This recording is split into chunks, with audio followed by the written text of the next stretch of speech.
नमस्कार दोस्तों, मैं जीवन शर्मा एस के बुक्स के यूट्यूब चैनल पर आपका स्वागत करता हूं। आज हम बात करने वाले हैं आर्मी भर्ती के बारे में। देखो दोस्तों, एस के क्लासेज के ऐप पर ऑनलाइन कोचिंग के लिए army GD, army clerk, army technical, army tradesman और आर्मी नर्सिंग के सारे कोर्स अवेलेबल हैं, तो आप वहां से कोर्स ले सकते हो। और अधिक जानकारी के लिए 92 51 66 47 54 नंबर पर संपर्क करो। ठीक है। और आज का अपना टॉपिक है मेंसुरेशन 2D। आज अपन मेंसुरेशन 2D के कुछ इंपॉर्टेंट 15 क्वेश्चनों को सोल्व करेंगे। तो देखो दोस्तों, अपने पास पहला क्वेश्चन है, एक समबाहु त्रिभुज का परिमाप 36 सेंटीमीटर है, तो क्षेत्रफल बताओ। अब देखो, ये समबाहु त्रिभुज होता क्या है भाई?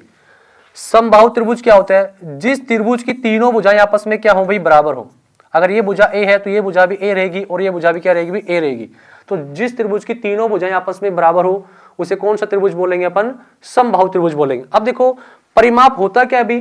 परिमाप का मतलब क्या हुआ? इस त्रिभुज की तीनों बाउंड्री का जो सम रहेगा ना, तीनों बाउंड्री का जो योग रहेगा वो क्या कहलाएगा? परिमाप कहलाएगा। और समबाहु त्रिभुज की तीनों भुजाएं आपस में क्या होती है? बराबर। तो ए और कितने हो गया भाई? 3a हो गया। और 3a का मान अपने पास क्वेश्चन में कितना है अभी? 36 है। तो a का मान कितना आ जाएगा अपने पास? 36/3। काट दो, कितनी बार कट जाएगा? 12 बार। यानी कि समबाहु त्रिभुज की साइड कितनी आ गई अपने पास? 12 सेंटीमीटर। अपन से पूछा गया उसका क्षेत्रफल बताओ। तो समबाहु त्रिभुज के क्षेत्रफल का सूत्र क्या होता है भाई? समबाहु त्रिभुज के क्षेत्रफल का सूत्र होता है √3/4 गुणा भुजा का स्क्वायर। √3/4 गुणा भुजा का स्क्वायर भाई। तो √3 क्षेत्रफल निकालना अपन को, तो क्या लिखेंगे अपन? √3/4। भुजा का मान कितना अपने पास भी? 12। तो 12 का स्क्वायर 12 गुणा में 12 भी, 4 से काट दो 3 बार, 12 तिया 36। 36 अंडर कितना आ गया भाई? 3। 36√3 सेंटीमीटर स्क्वायर। तो इसका क्षेत्रफल कितना बन जाएगा? 36√3 सेंटीमीटर स्क्वायर, यानी कि डी ऑप्शन। ठीक है। नेक्स्ट देखो, एक समकोण त्रिभुज का क्षेत्रफल 60 वर्ग सेंटीमीटर है और उसकी ऊंचाई 15 सेंटीमीटर है। परिमाप ज्ञात कीजिए। अब समकोण त्रिभुज क्या होता है भाई? समकोण त्रिभुज में जिस त्रिभुज में एक कोण 90 डिग्री का हो, यानी कि ये कोण कितने डिग्री का होगा? 90 डिग्री का, तो उसे कौन सा त्रिभुज बोलेंगे अपन? समकोण त्रिभुज। अब अपन से पूछा गया इसका परिमाप बताओ। तो देखो भाई, इसका क्षेत्रफल दे रखा अपन को और इसकी ऊंचाई दे रखी है। तो परिमाप के लिए तो अपन को तीनों बाउंड्री चाहिए भाई। परिमाप के लिए अपन को तीनों साइड चाहिए भाई। तो और अपन को देख क्या रखा? क्षेत्रफल। तो पहले अपन क्या निकाले? इसका आधार। और समकोण त्रिभुज के क्षेत्रफल का सूत्र क्या होता है भाई? 1/2 गुणा आधार अपने पास बेस नहीं है भाई, ऊंचाई अपने पास कितनी भाई? 15 बराबर इसका मान क्षेत्रफल का कितना दे रखा भाई? 60 दे रखा है। तो पहले अपन इसका बेस निकाल, तो बेस बराबर b बराबर लिखेंगे 60, 2 ऊपर गुणा में चला जाएगा भाई और 15 नीचे आ जाएगा। 15 से काट दो 4 बार, यानी कि इसका बेस कितना आ गया भाई? 8 आ गया। बेस आ गया इसका 8 आ गया। अगर अपन से ये पूछता कि इसका आधार बताओ तो अपना आंसर कितना होता भाई? 8 आता। लेकिन अपन से पूछा गया उसका परिमाप बताओ। तो परिमाप के लिए अपन को ये साइड भी चाहिए, यानी कि कर्ण भी चाहिए। तो कर्ण का सूत्र पाइथागोरस प्रमेय होती है, उसमें क्या होता है भाई? कर्ण का स्क्वायर। कर्ण का स्क्वायर बराबर होता है आधार का स्क्वायर प्लस में लंब या फिर ऊंचाई का स्क्वायर। लंब या ऊंचाई का स्क्वायर भाई। ठीक है। या तो आप इसमें पाइथागोरस प्रमेय लगा लो, या फिर मैंने आपको ट्रिपलेट लिखवा रखी है। ट्रिपलेट में एक ट्रिपलेट क्या बनती है भाई? 8, 15 और 17। 8, 15 और 17। 8 और 15 इन दोनों में कोई तो एक आधार रहेगा, कोई एक लंब यानी ऊंचाई रहेगा, और तीसरा में से क्या रहेगा भाई? अपने पास कर्ण रहेगा। तो अब देखो भाई, 8 अपने पास है और 15 अपने पास है। क्या चाहिए अपन को? 17 चाहिए, यानी कि कर्ण का मान कितना आ जाएगा अपने पास? 17 आ जाएगा। कर्ण का मान कितना आ जाएगा? 17। या तो आप ट्रिपलेट याद कर लो या फिर इस पाइथागोरस प्रमेय में लगा के देखना, आंसर कितना आना है? वो 17 ही आना है। अब अपने पास तीनों साइड हो गए भी, 8 भी है, 15 है और एक 17 है। तीनों का योग। परिमाप पूछा तो तीनों का सम कर देंगे भाई। पेरीमीटर परिमाप क्या होता है? तीनों भुजाओं का योग भाई। तो जोड़ दो भाई, 8 + 15 + 17 भी। तो 15 और 8 23, 23 और 17 कितना हो जाएगा भाई? 40। 23 और 17 कितना हो जाएगा? 40। यानी कि इसका परिमाप क्या बन जाएगा? 40 सेंटीमीटर। तो इसका आंसर क्या आएगा भाई? A option. ठीक है। नेक्स्ट देखो, एक समकोण त्रिभुज का कर्ण 41 सेंटीमीटर है और शेष दो भुजाओं का योग 49 सेंटीमीटर है। तो क्षेत्रफल बताओ। अब देखो भाई, एक समकोण त्रिभुज क्या होता है भाई? जिस त्रिभुज में एक कोण 90 डिग्री का हो भाई। अब इसमें अपन को क्या दे रखा है? इसका कर्ण कितना भाई? अपने पास 41 है। आगे क्या बोल दिया? शेष दो भुजाओं का योग, यानी इन दोनों भुजाओं का सम कितना है अपने पास? अभी 49 है। और अपन से पूछा गया इसका क्षेत्रफल बताओ। तो क्षेत्रफल के लिए अपन को क्या क्या चाहिए भी? आधार भी चाहिए और लंब भी चाहिए भी, दोनों चाहिए। अब अपन को दे क्या रखा है भाई? एक तो कर्ण दे रखा है और इन दोनों जो शेष भुजाएं थी उनका योग दे रखा है। तो एक ट्रिपलेट होती है। ट्रिपलेट क्या होती है भाई? 9, 40 और 41, 9, 40 और 41। तो देखो 41 अपने पास है, अभी 41 अपने पास है, तो अपन को क्या क्या चाहिए, 9 और 40 चाहिए, यानी कि इन दोनों में कोई एक तो 9 है और कोई एक क्या भाई 40 है, तो तीसरा अपने आप क्या हो जाएगा 41 हो जाएगा। अपन से पूछेगा इसका एरिया क्षेत्रफल बताओ, क्या पूछेगा भाई एरिया क्षेत्रफल बताओ, तो आप इन दोनों में किसी एक को आधार मान लो और किसी एक को क्या मान लो विलंब मान लो। तो क्षेत्रफल का सूत्र क्या होगा 1/2 गुणा आधार मान लो 9 है तो ऊंचाई कितनी हो जाएगी इसकी 40 हो जाएगी, 2 से काट दो 20 बार कट गया, 20 को 9 से गुणा करेंगे तो कितना बन जाएगा 180। तो इसका क्षेत्रफल क्या बनेगा भाई 180 सेंटीमीटर स्क्वायर, यानी कि सी ऑप्शन। ठीक है, नेक्स्ट देखो, एक त्रिभुज की भुजाएं क्रम से 3 सेंटीमीटर, 4 सेंटीमीटर और 5 सेंटीमीटर है, क्षेत्रफल बताओ। अब जो त्रिभुज दे रखा है उस त्रिभुज की तीनों भुजाएं अपने पास क्या है अलग अलग है, 3, 4 और 5 है, अपन से पूछेगा इसका क्षेत्रफल बताओ। अब देखो ट्रिपलेटों में एक ट्रिपलेट होती है 3, 4 और 5, और ट्रिपलेट सिर्फ कौन से त्रिभुज में यूज होती है, समकोण त्रिभुज में, यानी कि इन दोनों में कोई तो एक आधार रहेगा और तीसरा क्या रहेगा भाई अपने पास लंब रहेगा, तीसरा क्या रहेगा अपने पास लंब रहेगा। अब देखो 3 अपने पास है, 4 अपने पास और 5 अपने पास, तो कौन ट्रिपलेट बन रही भाई, और ट्रिपलेट कौन सी त्रिभुज में बनती है समकोण त्रिभुज में। तो अपन से पूछा गया समकोण त्रिभुज का क्षेत्रफल बताओ, तो एरिया क्षेत्रफल बराबर क्या लिखेंगे अपन 1/2 गुणा आधार मान लो 3 है तो ऊंचाई कितनी हो जाएगी भाई 4 हो जाएगी, 2 से काट दो 2 बार, 3 को 2 से गुणा करेंगे कितना हो जाएगा 6 सेंटीमीटर स्क्वायर, यानी कि इसका आंसर क्या रहेगा भाई डी ऑप्शन। नेक्स्ट देखो, एक समांतर चतुर्भुज का क्षेत्रफल 560 सेंटीमीटर स्क्वायर है और उसकी ऊंचाई 20 सेंटीमीटर, आधार बताओ। समांतर चतुर्भुज के क्षेत्रफल का सूत्र क्या होता है भाई आधार गुणा ऊंचाई, आधार गुणा ऊंचाई। अपन को पूछा गया आधार बताओ, तो आधार बराबर क्या लिखेंगे भाई अपन क्षेत्रफल बटा में ऊंचाई, भाई 0 से 0 कट गया, 2 से काट दो 28 बार, तो इसका आधार कितना बन जाएगा 28 सेंटीमीटर, यानी कि इसका आंसर क्या आएगा भाई डी ऑप्शन। ठीक है, नेक्स्ट देखो, एक सम चतुर्भुज का परिमाप 68 सेंटीमीटर है और विकर्ण 16 सेंटीमीटर है, क्षेत्रफल बताओ। एक सम चतुर्भुज है भाई, अब सम चतुर्भुज क्या होता है भाई, जिस चतुर्भुज की चारों भुजाएं आपस में क्या हो बराबर हो उसे कौन सा चतुर्भुज बोलेंगे सम चतुर्भुज, यानी कि ये भुजा ए है तो ये भी ए होगी, ये भी ए होगी और ये भी ए होगी। अब इसका परिमाप अपन को दे रखा भाई, परिमाप कितना दे रखा है इसका 68 सेंटीमीटर, यानी कि प्रत्येक भुजा कितनी हो जाएगी, ये 17 की भी, ये भी 17 की हो जाएगी, ये भी 17 की हो जाएगी और ये भी 17 की हो जाएगी। अपन से पूछा गया और उसका एक विकर्ण दे रखा है, अपन से पूछा गया क्षेत्रफल, तो सम चतुर्भुज के क्षेत्रफल का सूत्र क्या होता है भाई 1/2 गुणा विकर्णों का गुणनफल, यानी कि d1 इंटू में d2 भाई 1/2 गुणा विकर्णों का गुणनफल। तो एक विकर्ण तो अपने पास है भाई, इसमें से पूरे में से कोई एक विकर्ण मान लो, अगर ये पूरा अपने पास 16 है तो ध्यान रखना सम चतुर्भुज के दोनों विकर्ण जिस भी पॉइंट पे काटेंगे आपस में बराबर भागों में बांटेंगे, ये वाला भाग इसके बराबर, ये वाला भाग इसके बराबर, और हमेशा किस पे काटेंगे लंबवत 90 डिग्री पे काटेंगे। तो मान लो ये पूरा 16 है तो ये 8 हो गया, ये भी कितना हो गया भाई 8 हो गया। ठीक है, अब यहाँ पे देखो अपन को चाहिए दूसरा विकर्ण, तो दूसरा कैसे निकालेंगे।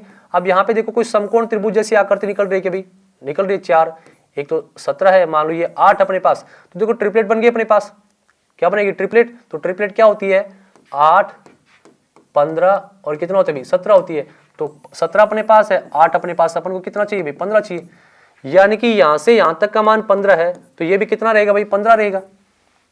ठीक है, अब देखो अपने पास दोनों विकर्ण आ गए भी, अपने पास दोनों विकर्ण, d1 का मान कितना था अपने पास 16 था, तो d2 का मान कितना आ गया अपने पास 15 और 15 30, तो दोनों विकर्ण अपने पास निकल के आ गए, एक तो 16 आया और एक कितना है भाई 30 आया। अपन से पूछा गया इसका एरिया क्षेत्रफल, और क्षेत्रफल का सूत्र क्या होता है 1/2 गुणा d1 इंटू में d2 भाई, तो लगा दो सूत्र में भाई, एरिया निकालेंगे क्या लिखेंगे 1/2 गुणा d1 का मान 16 है गुणा d2 का मान कितना है भाई 30 है, 2 से काट दो 8 बार कट गया, 8 को 30 से गुणा करेंगे क्या बन जाएगा 240 सेंटीमीटर स्क्वायर, यानी कि इसका आंसर क्या आएगा भाई ए ऑप्शन।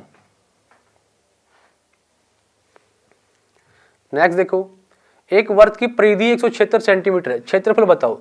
वर्त के क्षेत्रफल का सूत्र क्या होता है भाई पाई आर स्क्वायर, वर्त के क्षेत्रफल का सूत्र क्या होगा पाई आर स्क्वायर।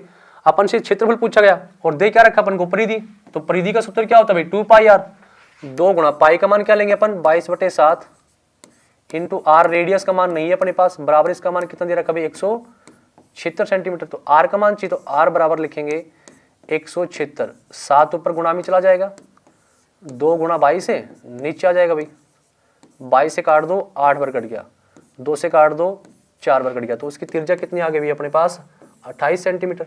अपन से पूछेगा क्षेत्रफल, तो क्षेत्रफल का सूत्र क्या होता है भाई, पाई आर स्क्वायर।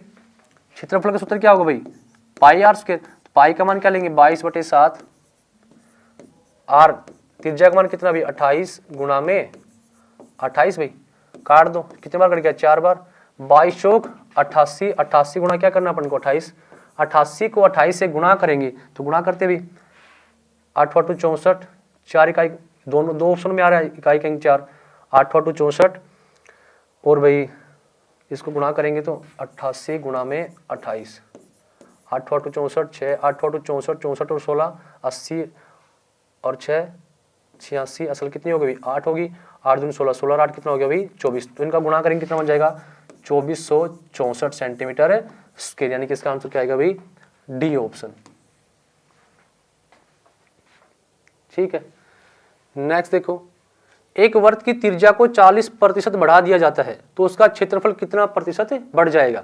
अब देखो ऐसा कोई भी क्वेश्चन आए तो कैसे सोल्व करेंगे अपन, क्या लिखेंगे 2x ± x का स्क्वायर बटा में 100, 2x ± x का स्क्वायर बटा में 100 लिखेंगे। अब देखो ध्यान से भी, दो सूत्र में रहेगा, x किसको मानेंगे अपन, जितने प्रतिशत की वृद्धि या फिर जितने प्रतिशत की कमी हो, x इसको मानेंगे जितने प्रतिशत की वृद्धि या फिर जितने प्रतिशत की कमी हो। अब एक यहाँ पे आया प्लस और एक आया भाई माइनस, तो कब तो अपन को प्लस मानना है और कब अपन को माइनस मानना है। यदि प्रतिशत में वृद्धि है तो प्लस मान लो और प्रतिशत में कमी है तो माइनस मान लो।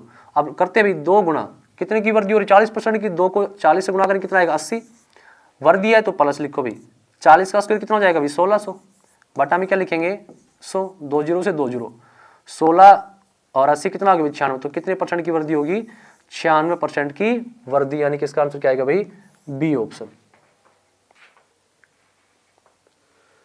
नेक्स्ट देखो, एक वर्त का व्यास उसकी परिधि से 90 सेंटीमीटर कम है तो वर्त का व्यास बताओ। तो व्यास क्या होता है, त्रिज्या का 2 गुना, तो व्यास तो कितना हो जाएगा अपने पास 2r, त्रिज्या r है तो व्यास कितना हो जाएगा भाई 2r। अब क्या बोला गया, एक वर्त का व्यास उसकी परिधि से 90 सेंटीमीटर कम है, तो परिधि का सूत्र क्या होता है भाई 2πr माइनस, ये तो परिधि, अब जो इसका व्यास है इससे 90 कम है भाई, तो 2πr माइनस में क्या लिखेंगे 2r, जो परिधि है व्यास से 90 ज्यादा है या फिर व्यास परिधि से 90 कम है भाई। अब इसमें से क्या कॉमन आ रहा है भाई 2r हमने कॉमन ले लिया, अंदर यहाँ पे क्या बचा पाई और यहाँ पे क्या बचा 1 बराबर, इसका मान कितना है भाई 90 भाई। पाई का मान क्या लेंगे 22/7, 22/7 माइनस में 1 बराबर, इसका मान कितना भी अपने पास 90। अब इसको सोल्व करेंगे, 7 के 7, 22 में 7 कितना बचा 15, तो 2r गुणा में 15/7 बराबर, इसका मान कितना भाई अपने पास 90 है। अपन से पूछा गया इसका व्यास बताओ, क्या पूछा गया भाई व्यास, तो अपन क्या लिखेंगे व्यास पूछा यानी 2r का मान पूछा है, तो 2r बराबर लिखेंगे 90, 7 ऊपर गुणा में चला गया भाई और नीचे कितना आ गया भाई 15, 15 से काट दो 15 6 90, 7 6 42, यानी 2r का मान कितना आ गया 42 और 2r का मान कितना है 42 और 2r क्या होता है भाई व्यास होता है, तो उसका व्यास पूछा तो व्यास कितना आ गया अपने पास 42 सेंटीमीटर, यानी कि सी ऑप्शन।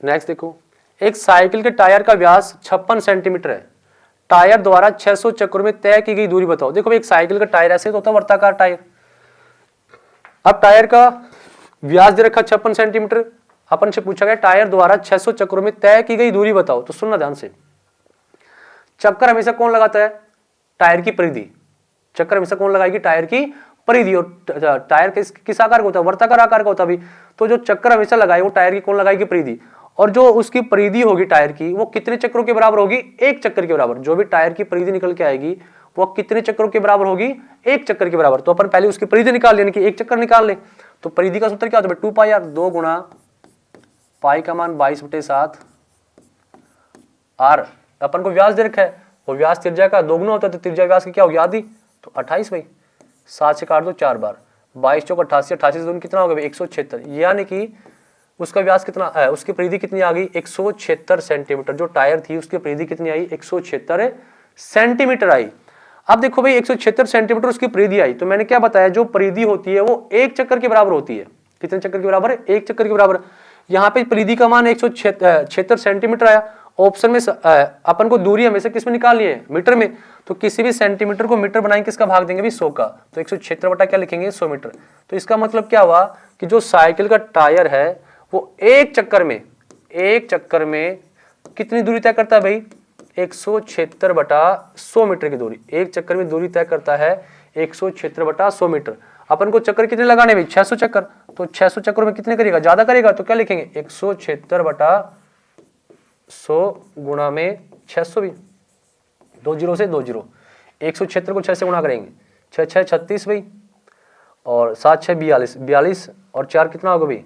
6 6 36 और 42 और 3 45 भाई, 4 6 और 4 10, तो कितनी दूरी तय करेगा? 1056 मीटर। दोस्तों साइकिल का जो टायर है वो 600 चक्कर में कितनी दूरी तय करेगा? 1056 मीटर, यानी कि इसका आंसर क्या आएगा भाई? A option. नेक्स्ट देखो, एक वर्ग के अंतर्वर्त और बाह्य वर्त के क्षेत्रफलों का अनुपात बताओ। तो सुनो ध्यान भाई, एक वर्ग है, एक तो उसके अंदर की ओर वर्त है और एक उसके बाहर की ओर वर्त है, तो और अपन से पूछेगा उनके क्षेत्रफल का अनुपात। तो देखो मैं वर्ग बना रहा हूं, एक ही वर्ग है भाई, एक तो जो वर्त है उसके अंदर की ओर बना है और एक वर्त उसी वर्ग के बाहर की ओर बना भाई। तो कितने वर्ग बने भाई?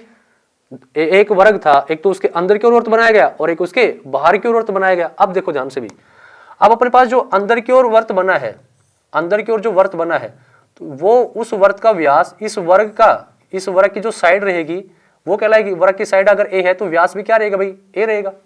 अगर वर्ग की साइड ए है तो वर्त का व्यास क्या रहेगा? ए रहेगा। किसका? जो अंदर की ओर वर्त बना है। अब इसका व्यास ए है तो इसकी त्रिज्या क्या बन जाएगी भाई? ए व्यास का था a/2 बन जाएगी। तो जो अंदर की ओर वर्त बना था उसकी रेडियस कितनी आई अपने पास? a/2। अब बात करते अपन बाह्य की। अगर इस बाह्य वर्त है, जो बाह्य वर्त था, इस वर्ग की साइड अगर ए है तो इसका जो विकर्ण रहेगा ना, वर्ग का विकर्ण, इस वर्ग का विकर्ण जो रहेगा वो उस बाह्य वर्त का क्या कहलाएगा? व्यास कहलाएगा। तो इसका विकर्ण तो क्या बन जाएगा भाई? भुजा √2 बन जाएगा। अपन को क्या चाहिए? इसकी रेडियस चाहिए, तो रेडियस क्या बन जाएगी? व्यास का आधा भाई, भुजा √2/2 बन जाएगी। अब अपन पास जो दोनों वर्त है उनकी त्रिज्याएं आ गई भाई। अपन से पूछेगा उनके क्षेत्रफलों का अनुपात। तो देखो भाई, क्षेत्रफल का अनुपात डायरेक्ट किस पे डिपेंड करेगा? त्रिज्या के स्क्वायर पे भाई। किस पे डिपेंड करेगा? त्रिज्या के स्क्वायर पे, क्योंकि पाई से तो पाई कट ही जाना है। किस पे डिपेंड करेगा? त्रिज्या के स्क्वायर पे। तो यहाँ पे अपन दोनों वर्तों के क्षेत्रफलों का अनुपात निकालते भाई। तो इसका स्क्वायर करेंगे, ए स्क्वायर बटा में क्या आएगा भाई? 4 आएगा अनुपात। इसका स्क्वायर करेंगे, ए स्क्वायर √2 का स्क्वायर कितना आएगा? 2, और नीचे कितना जाएगा? 4 आएगा भाई। 4 से 4 कट गया, स्क्वायर से स्क्वायर कट गया, तो क्या बन गया? 1/2। तो वर्ग के अंतर्वर्त और बाह्य वर्त के क्षेत्रफलों का अनुपात क्या होता है भाई? 1/2, यानी कि सी ऑप्शन। नेक्स्ट देखो, एक वर्ग का क्षेत्रफल 121 सेंटीमीटर स्क्वायर है, परिमाप बताओ। वर्ग के क्षेत्रफल का सूत्र क्या होता है? भुजा स्क्वायर। भुजा स्क्वायर का मान कितना अपने पास अभी? 121 है, तो ए का मान क्या बच जाएगा? √121। तो 121 का स्क्वायर रूट कितना होता है भाई? 11, यानी कि वर्ग की साइड कितनी आ गई अपने पास? 11। अपन से पूछा गया वर्ग का परिमाप, तो वर्ग की सभी साइड आपस में क्या होती है? बराबर होती है। तो क्या बन जाएगा भाई? वर्ग का पेरीमीटर परिमाप क्या हो जाएगा? 4 गुणा भुजा भाई, तो 4 गुणा में भुजा। तो आंसर क्या बन जाएगा इसका? 44 सेंटीमीटर, यानी कि ए ऑप्शन। ठीक है। नेक्स्ट देखो, एक आयत की लंबाई और चौड़ाई का अनुपात 6:5 है और उसका परिमाप 440 सेंटीमीटर है, तो चौड़ाई बताओ। देखो भाई, एक आयत है, उसकी लंबाई और चौड़ाई का रेशियो क्या है अपने पास है? 6:5 है, और साथ में अपन की इसका परिमाप दिया गया 440 सेंटीमीटर। तो लंबाई कितनी हो जाएगी भाई? 6x, और चौड़ाई कितनी हो जाएगी भाई? 5x। अब आयत के परिमाप का सूत्र क्या होता है भाई? 2 गुणा लंबाई प्लस चौड़ाई भी, 2 गुणा लंबाई प्लस चौड़ाई बराबर इसका मान कितना अपने पास अभी? 440 सेंटीमीटर। सोल्व कर लो, 6 5 11, 11 दूनी 22, तो 22x का मान कितना आ गया अपने पास? 440। x का मान चाहिए तो क्या लिखेंगे? 440 बटा में 22 भाई, काटो कितने बार कट गया? 20 बार, यानी x का मान कितना आया अपने पास? 20 आया। x का मान अपने पास आ गया 20। अपन से पूछेगा उसकी चौड़ाई, तो चौड़ाई रेशियो में कितनी है भाई अपने पास? 5:5 में है, तो क्या गुणा कर देंगे? 20 गुणा में 5 भाई, तो कितना बन जाएगी? 100 सेंटीमीटर। तो उस आयत की चौड़ाई कितनी आ गई? 100 सेंटीमीटर। तो इसका आंसर क्या आएगा भाई? B option. ठीक है। नेक्स्ट देखो, 64 सेंटीमीटर लंबे वर्ताकार तार से एक वर्ग बनाया गया, वर्ग का क्षेत्रफल बताओ। अब देखो ध्यान से, कुछ 64 सेंटीमीटर लंबा एक वर्ताकार तार था, उस तार से क्या बना दिया भाई? एक वर्ग बना दिया गया। इसका मतलब क्या हुआ? जो इस तार की लंबाई है, ये इस वर्ग की लंबाई कहलाएगी, पूरे वर्ग चारों भुजाओं की लंबाई कहलाएगी। इस तार की जो पूरी लंबाई थी वो उसी से तो हमने क्या बनाया भाई, वर्ग, उसी से क्या बनाया हमने, वर्ग बनाया। तो जो तार की लंबाई होगी वो वर्ग का क्या कहलाएगी, परिमाप कहलाएगी भाई। जो भी इस तार की लंबाई थी वो वर्ग का क्या कहलाएगी, परिमाप कहलाएगी। तो इस वर्ग का परिमाप कितना अपने पास अभी 64 है, और वर्ग की सभी साइड आपस में क्या होती है, बराबर होती है। तो प्रत्येक साइड कितने की बन जाएगी, 16 की, ये भी 16 की, ये भी 16 की, ये भी 16 की, और ये भी कितने की बन जाएगी, 16 की। अपन से पूछा गया उस वर्ग का क्षेत्रफल बताओ, तो वर्ग के क्षेत्रफल का सूत्र क्या होता है, भुजा स्क्वायर। तो भुजा का मान कितना अपने पास अभी 16, तो 16 का स्क्वायर कर दो। 16 का स्क्वायर कितना बन जाएगा, 256 सेंटीमीटर स्क्वायर, यानी कि इसका आंसर क्या आएगा भाई, ए ऑप्शन।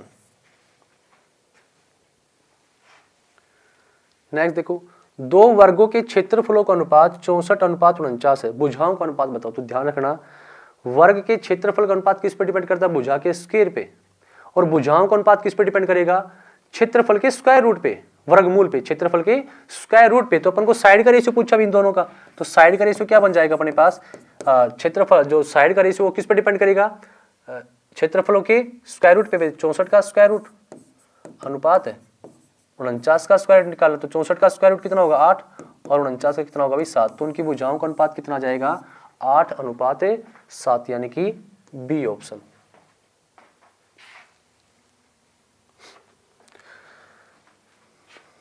इस एग्जाम के लिए एसके बुक्स सभी शॉप्स और ऑनलाइन भी अवेलेबल है। यदि आप ऑनलाइन प्राप्त करना चाहते हैं तो उसका लिंक नीचे डिस्क्रिप्शन बॉक्स में दिया गया है। इस चैनल पर हम सभी आर्मी भर्ती और अन्य भर्तियों से संबंधित इंपॉर्टेंट जानकारी और स्टडी मटेरियल आपको उपलब्ध कराते रहेंगे। इस वीडियो को लाइक कीजिए, चैनल को सब्सक्राइब कीजिए और अपने दोस्तों में शेयर कीजिए। मिलते हैं नेक्स्ट वीडियो में। जय हिंद।